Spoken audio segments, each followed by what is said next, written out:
Let's master our bow hold. In today's video, we're going to go over 4 different exercises that I think you should do in order to master your bow hold.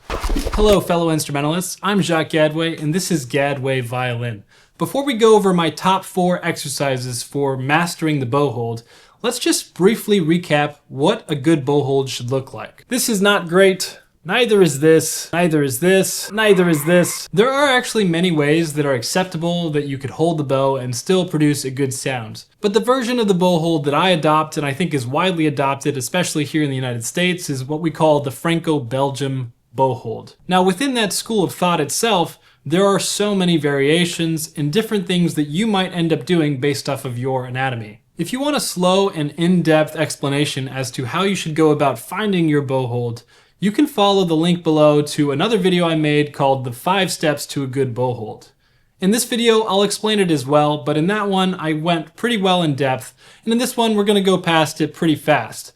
So if it feels too fast, feel free to follow that link. If you feel like you already know a fair amount about bow holds, you can stick around, we'll go over it briefly just to recap before we get into the exercises. Like I said, in this school of thought for bow holds, there's a fair amount of variation. So rather than telling you exactly where you should place every single finger, we're going to talk about what fingers should be doing and what the responsibilities are. And that's kind of the way that you should find your bow hold. Let's start from the center of the bow hold. The center of the bow hold is created by the middle finger and the thumb. These 2 fingers are going to be in nearly the exact same spot, just on opposite sides of the bow. In fact, in my own bow hold, they actually do touch. So the first question and the first bit of variety is, where do you put the thumb on the bow?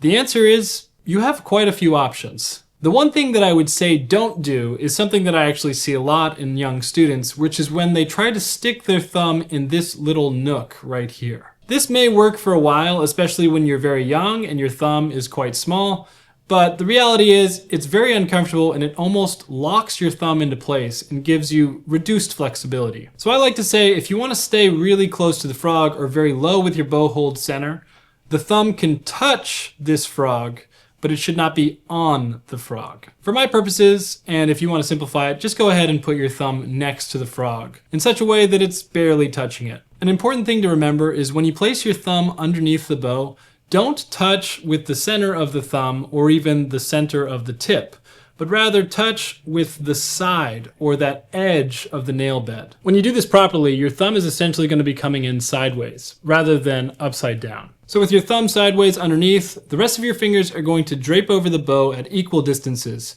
And then at the very end, your pinky is going to come up and on to the top of the bow. Rather than actually being on the top of the bow, I like to put my pinky one side over, closer to the hand. Again, if you feel like this is moving too fast, I've made an in-depth video about my 5 specific steps to follow that I think establishes a very good bow hold. But again, there is variety in these bow holds, and you might find that your bow hold is more comfortable being a little bit further along the bow or a little bit further down. You also might find that your fingers are more comfortable draped over more or draped over less. The one thing that I would say is your fingers should not be on their tips. The only fingers that should be touching the bow with their tips is the pinky and the thumb. The others should be neutrally draping over the stick. When you have a good bow hold, all of your fingers, including your pinky and thumb, should be curved.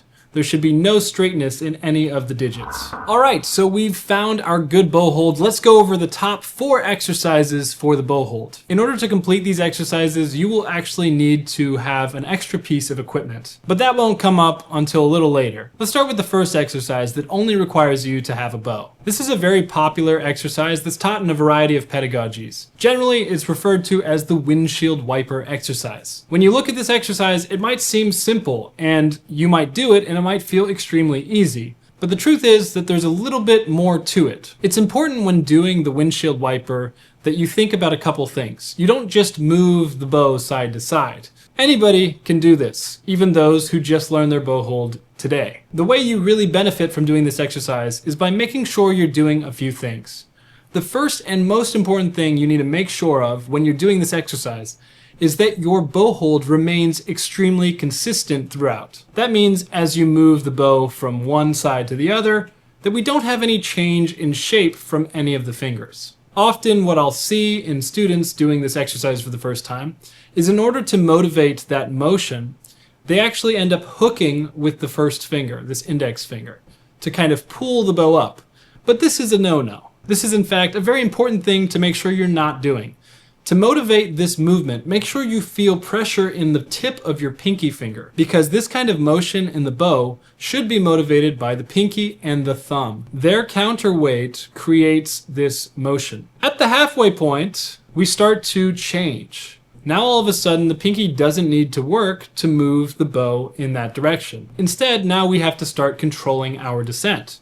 And so you'll feel that your index finger should start to feel pressure on its contact point with the bow. When you control that descent, you make sure that your bow hold is remaining consistent. I recommend doing 3 sets of 10 of this exercise, only counting one side as a repetition. So 1, 2, and don't feel like you need to do it without taking any breaks. Most likely, if a good bow hold is relatively new to you, you'll need to stop after 3 or 4 and double check that your bow hold hasn't changed at all. If you make sure of all of these things while you're doing this exercise, you'll notice a great improvement in your hand's understanding of how the bow interacts with it. Exercise number 2. This is one of my favorites, and there's multiple layers to this exercise. Once again, the objective of this exercise can be accomplished without doing the proper technique. So it's very important that when you do this exercise, you're being very careful and making sure to use the proper technique throughout. This is another popular exercise in a lot of different methods. I don't know what the name is for others. I just call it with my students the creepy Crawly Caterpillar. And this is essentially where the objective is to move the bow down, or another way to think of it is to move the hand up, and then to move the hand back down, or to move the bow up, so that the hand returns to the frog. Now it's very easy on this first leg to just allow the bow to fall and kind of catch it as you go. This is not the worst thing in the world, but it's not so productive. Instead, when you're doing this first leg, make sure that you feel that the fingers are actually crawling, and that in between each iteration of these steps, you find that you're essentially re-establishing a good bow hold at various different points in the bow. This is teaching your bow hold and your hand the different qualities that each finger has when reacting to the bow. And if we simply just allow the bow to move as a unit, like so, we don't really gain those same benefits. Once you've made it to the tip by crawling, it's time to move back down. This is a lot harder, and you'll see that once you pass the balance point on the way back, that it becomes extra hard, because one of the main objectives in this is going to be to retain a very steady tip. Let's see if we can do it. So we're moving down the bow, and we're looking for this tip to move very little. So far so good, but we haven't reached the balance point yet. Once we reach the balance point, all of a sudden the top of the bow is heavier than the bottom of the bow relative to the hand. And so it's much harder to control the tip. But we made it. And make sure, again, when you return to the frog, that you re-establish that very good bow hold. There's an advanced version of this that I'll introduce now, where we introduce our new piece of equipment. Don't worry, you don't have to buy this piece of equipment probably. It's most likely already in your house. For this, we're going to take the cap from a plastic water bottle, and we're going to place it right on the tip of the bow. It shouldn't fall off too easily, but it also shouldn't be impossible to fall off. We're going to try and do the same creepy Crawly Caterpillar exercise without allowing the bottle cap to fall. That first leg is the easy part. Most likely I'll drop it on the way back up. Again, this is for advanced students, and apparently for teachers too. I'm actually quite nervous. I almost dropped it there. If it falls, I'm going to edit it for sure, and it'll look seamless. All right, it did not fall. Exercise number 3. We're going to use that same bottle cap, and we're going to do what I call around the worlds. Once again, this is a pretty common exercise that I think are used in quite a few pedagogies. I would not dare to claim that I invented any of these exercises, but I'm happy to disseminate this information to you all for free. But don't forget to subscribe so you don't miss a future video. So for this third exercise, the main goal is to teach the wrist how it must compensate to keep a straight bow. This is a wonderful and, in my opinion, essential exercise to create intuition in the wrist. So much of violin playing is extremely unnatural, and a lot of our exercises are geared towards making things feel natural. Making things feel natural only comes through developing habit, which only comes through extreme repetition. So for this exercise, once again, we're going to do sets of 10. This exercise is called Around the Worlds. Essentially, we're going to just make big circles with our hand. You can go counterclockwise or clockwise. Today, I'm going to start going counterclockwise. I'm going to raise my arm up, and the real essential thing to do here is to make sure that your wrist and bow hold actually rises to about eye level at least, if not even taller than your head. What I see a lot of students do is they try to make themselves taller to make the motion seem bigger. But it's not about the bow going high. It's about the arm moving the wrist above the shoulder. If you look from this angle, the reason for this is clear. Because as we raise the bow, the wrist has to subtly crook in order to maintain a straight bow. And remember, we have the cap on top of the tip. And if we don't have this crook in the wrist and we keep it straight, eventually the cap will fall. So with this exercise, we're going to do repetitions, probably about 10 repetitions per set.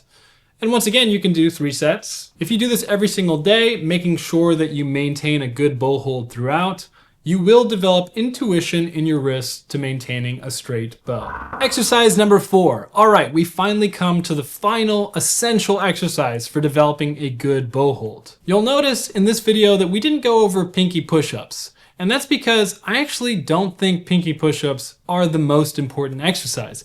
I think every exercise so far has been more important, and I think that this next exercise is even more important. However, I did want to mention pinky push-ups because that's kind of a runner-up to this list. If you're curious about what pinky push-ups are, don't worry, I'll definitely make another bow tips video on this channel in the near future. Just make sure you're subscribed and you like this video so you don't miss it. For this final exercise, this is the most important, the most quintessential bow hold technique, and this is to practice the Colle motion. Sometimes it's called the squid or the octopus or the jellyfish, and that's because the motion that your hand makes is very much like those sea creatures. We're going to hold the bow with a very good bow hold, and the objective is going to be to using only the fingers, not wrist, not arm, to move the bow from the side to the side.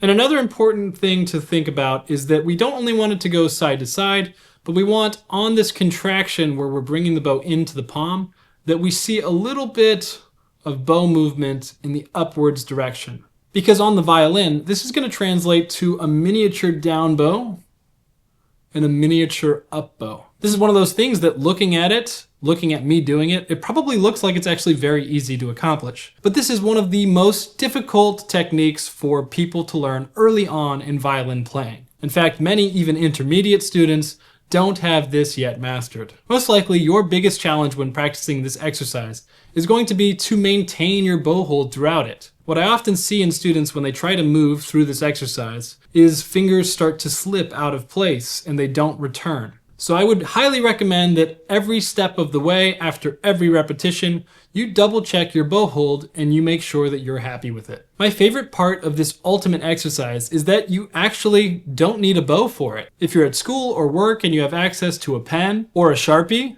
then you can do this exercise. You can just find your bow hold on the Sharpie or the pen or whatever you find that's about this length, and you can take it so that the pen or Sharpie in this case is vertical, and do repetitions of this exercise. Once again, one of the main focuses should be to make sure that in between every repetition, your bow hold remains consistent, or your Sharpie hold in this case. If you do every one of these exercises every single day, not only will your bow hold look great, it will also feel great and sound great. With that, let me know in the comments below if you like these exercises, if there's a bow exercise that you prefer, or keep me updated on your progress. And if you like this video, don't forget to like it. Please subscribe to the channel, it helps out a lot. And thank you so much for watching. Happy practicing.